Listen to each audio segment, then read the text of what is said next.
Assalamualaikum warahmatullahi wabarakatuh. Pada kesempatan kali ini saya akan mempresentasikan tentang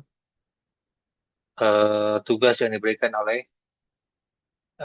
Ibu Nur Hayati Siregar mengenai sistem pengendalian manajemen, mengenai eh, PT Penarup Industri.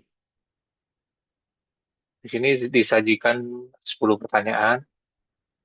Untuk yang pertama, apa saja pengendalian manajemen yang telah diterapkan oleh PT Penarup Industri untuk mengelola risiko penurunan permintaan global dan sejauh mana pengendalian tersebut efektif?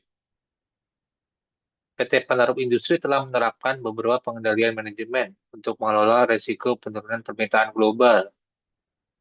Di antaranya adalah efisiensi biaya.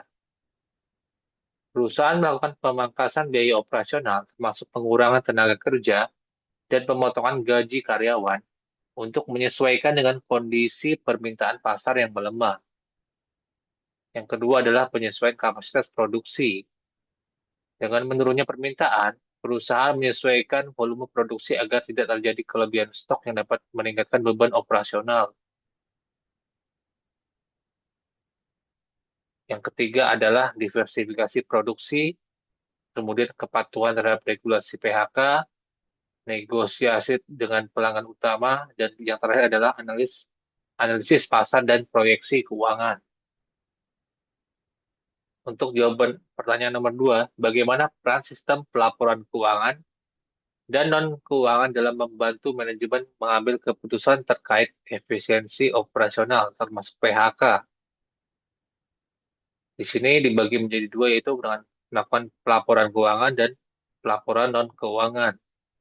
Untuk pelaporan keuangan ada 4 poin, yaitu memberikan informasi terkait kondisi keuangan perusahaan, termasuk arus kas, laba rugi, dan neraca keuangan.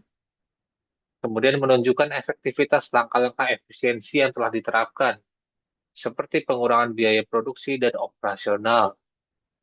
Yang ketiga itu adalah mengidentifikasi sumber daya keuangan yang tersedia untuk mendukung langkah strategis tanpa harus melakukan PHK. Yang keempat adalah membantu manajemen menilai dampak kebijakan efisiensi terhadap profitabilitas perusahaan.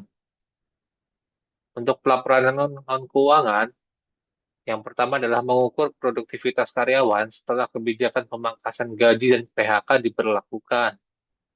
Kemudian menyediakan data terkait kepuasan karyawan dan dampaknya terhadap motivasi kerja. Yang ketiga adalah mengidentifikasi efektivitas langkah-langkah lain dalam menjaga stabilitas tenaga kerja, seperti program pelatihan ulang atau restrukturisasi tim. Yang keempat adalah menganalisis keluhan dan umpan balik dari karyawan dan serikat buruh guna menghindari eskalasi konflik. Nomor tiga, PT Penarup Industri memiliki sistem monitoring. Apakah PT Penarup Industri memiliki sistem monitoring terhadap dampak keputusan strategis seperti pemangkasan upah dan PHK pada kinerja karyawan dan produktivitas perusahaan? PT Penarup Industri perlu memiliki sistem monitoring yang lebih baik, yaitu seperti motivasi, pemantauan terhadap semangat kerja,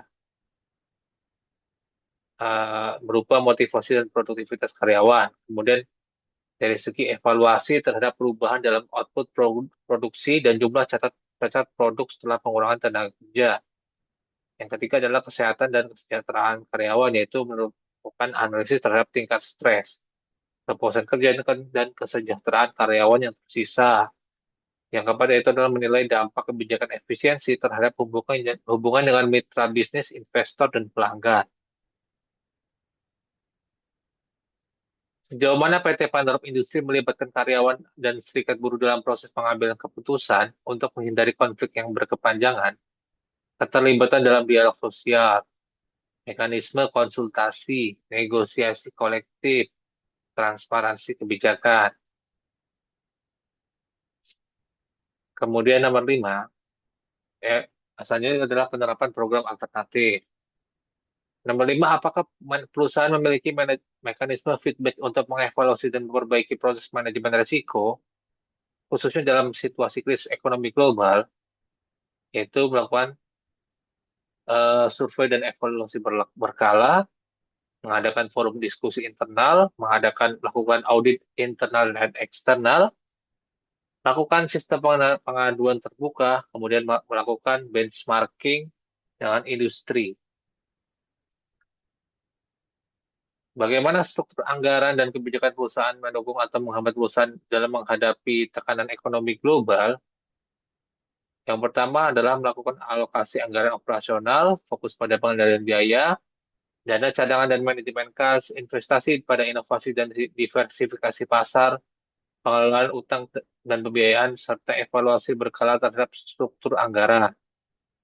Apakah PT Pantarum Industri memiliki pengendalian strategis untuk memastikan keberlanjutan bisnis seperti diversifikasi pasar atau inovasi produk? Di sini eh, langkah pengendaliannya yang perlu ditetapkan adalah diversifikasi pasar, inovasi produk, manfaatan teknologi, serta strategi diferensiasi.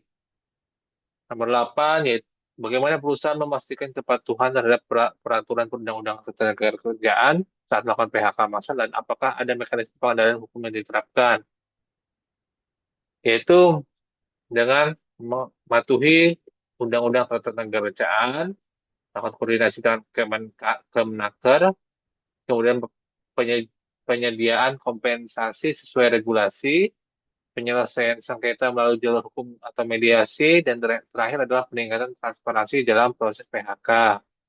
Nomor 9, PT Bandar, apakah sistem kompensasi dan insentif karyawan telah dirancang untuk memitigasi dampak negatif dari keputusan seperti potongan gaji atau PHK?